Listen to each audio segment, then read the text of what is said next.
Welcome to another episode of the YouSchool podcast. I'm Scott Schimmel. This episode for me is super personal because I spent most of my formative years, teenage years, pretending to be someone that I wasn't. And what I want to talk about this week is in so many ways for every kid who are trying to figure out who they are and how they fit in this world. Kids who are growing up today have, I believe, an infinitely more difficult, more challenging time to discover their identity than I did. And it was hard enough for me.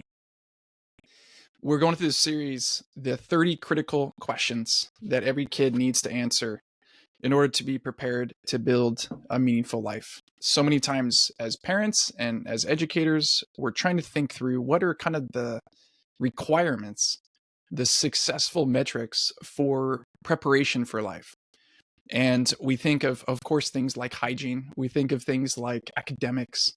And then there's a series of life skills that we'd probably all say are important. Being able to drive a car, being able to manage your money, being able to have a conversation. There's all these life skills. And I think every kid needs guidance and support, teaching for that. But particularly, there are formational concepts around their identity and their purpose and their relationships. Those three specific areas that build up what we would call the foundation, a critical foundation to build a meaningful life. Last week, if you didn't see the episode, we started with question number 1. What's your story? And it points to this idea that every kid comes from somewhere. And in order to really navigate the future, make the best choices at the most opportune moments, something that we can do to guide them is to really understand their backstory, where they come from. And with that concept that who you are today is it's a function of your past experiences, there are specific things that we can do as people who care about kids to help them understand their backstory. And this week, what I want to get into is the second question, which is this: what makes you unique? We want to guide every single kid to be able to understand and articulate and then make the right choices to align to their uniqueness. Even if you have twins, you know this. Every single kid is different. Their personality, their temperament, their interests, their strengths, their weaknesses, their challenges. Every single kid is unique. And in order to help guide them to understand their uniqueness, we can consider our own experience, my own journey. I remember just declaring out loud when I was like 13 years old, when I get older, I'm going to go into finance and I'm going to be a successful business guy. And what I was saying in that was, please allow this persona of me, this concept of me, make sense. And it did, especially being at that age. When I would bring that up to whether it's my parents or other adults or girls I was dating, talking to their dads, and I would say I'm going to go into finance someday, I got such great responses. Oh my gosh, it's so responsible, so respectable. This kid's is going places. It's going to be you're going to be so wealthy someday. Remember me. And the problem was that it really didn't match. It really didn't match the inside of who I am. And I didn't have the guidance that I needed at the time to form a real proper sense of my identity. Adolescence is all about figuring out who you are. And most kids, unfortunately, this is how it works. Most kids, I really say all, but I just want to be cautious. Most kids look for validation externally rather than looking inwards. There's a strong temptation for every single kid to conform, social pressure, the need to fit in. And developmentally appropriate kids at the starting really at 10 or 11 years old, developmentally are craving acceptance. They're craving relationship outside of your family. And so the quickest way, and it seems like the easiest way, the path of least resistance, the least amount of friction to get acceptance, is to fit in or blend in. And so you see many kids, and you might remember this on your own, adapt different personas, personalities, styles, interests in order to try to find their place, to try to fit in. And the problem The problem is when you're trying to fit in, if that's your top priority, it's really easy to forget the actual real story of who you are and what makes you unique. That's much riskier. The desire for acceptance confronted with, well, I'm different and I have different values. I have different interests. I don't like that kind of music. I don't listen to that band. I don't want to wear that. I'm really interested in this subject. I like to create these things. For kids who have the courage to share that, might be met with disgrace, rejection, critique, contempt, and that can feel really dangerous. And so many kids learn to hide their interests, hide their uniqueness, and try to blend in.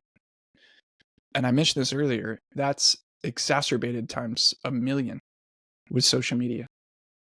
And right next to social media and the pressure to get likes and followers and to have other people impressed with you is really high pressure college admissions, which mutually requires the sense of external validation. Prove that you're worth it. Prove that you belong to this place. Prove that you have what it takes to get in and get accepted, whether it's competitive sports, which kind of sit in the middle of both of those, or competitive academics, or the competition that's ubiquitous, universal in social media.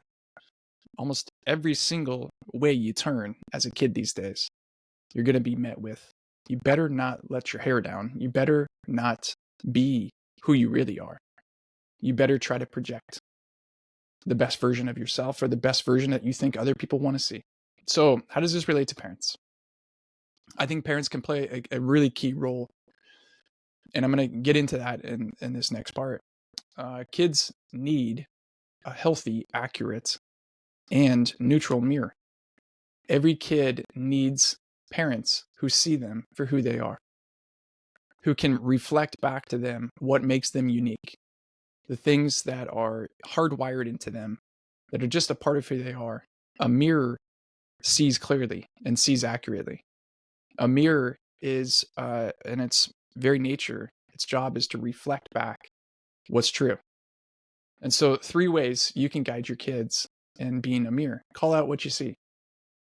Example, I think, would be, hey, I've noticed that you are particularly drawn to helping kids, other kids around you who don't feel included, to help them feel included. I've noticed that.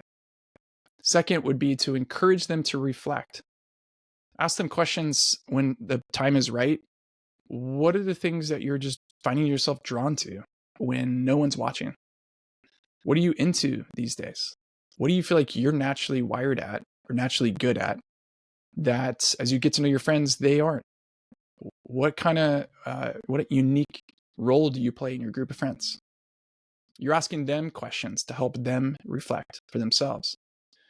And then the third, I think, would be to validate how quirky they are. Every kid is quirky.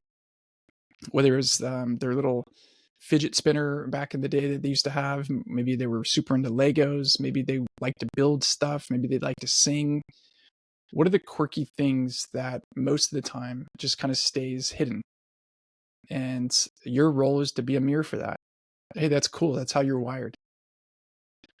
The warning here, as you're a mirror, is to pay attention. This is a message for myself. Pay attention to your own sense of anxiety or fear. Because we, I think, are hardwired to also care about their safety and security. We want our kids to be successful. We want them to avoid rejection. We want them to avoid being criticized. We want them to avoid the pain of social rejection.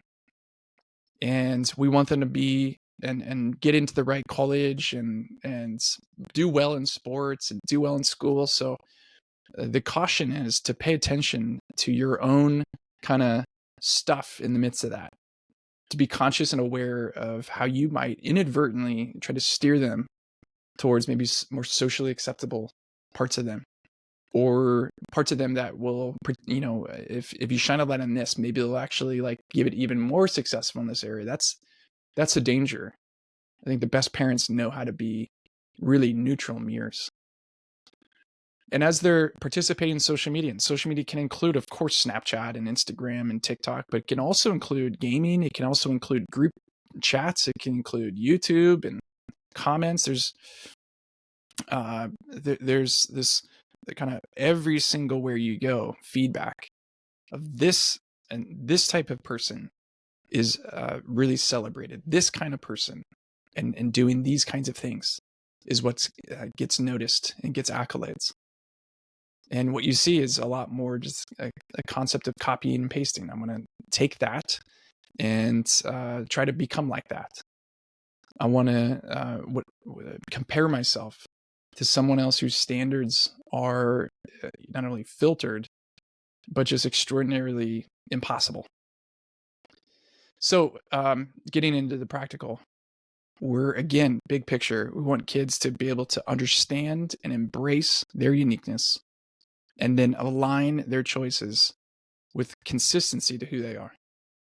So ask them open-ended questions. Tell them something you've noticed about them and admire in them that has nothing to do with grades or sports or performance.